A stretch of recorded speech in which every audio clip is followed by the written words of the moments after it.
The first step is to open Cetec ERP and click into the global search bar. Type the customer you want to create a consolidated invoice for. Click on the customer name in the drop-down. Once on the customer record, scroll down and click the Consolidated button. Set your desired date range for the list of invoices.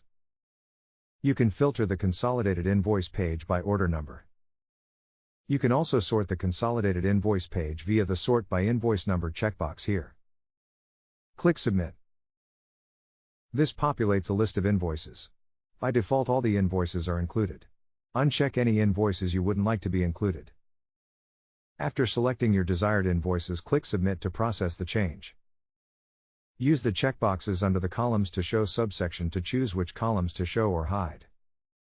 Click Set Columns to submit those column header changes. You can also use the Get Packing Slip button to generate packing slips for invoices selected to include. You can also get a CSV file by clicking Get CSV if desired. Click Email PDF to email the consolidated invoice to the customer. That's it. You're done.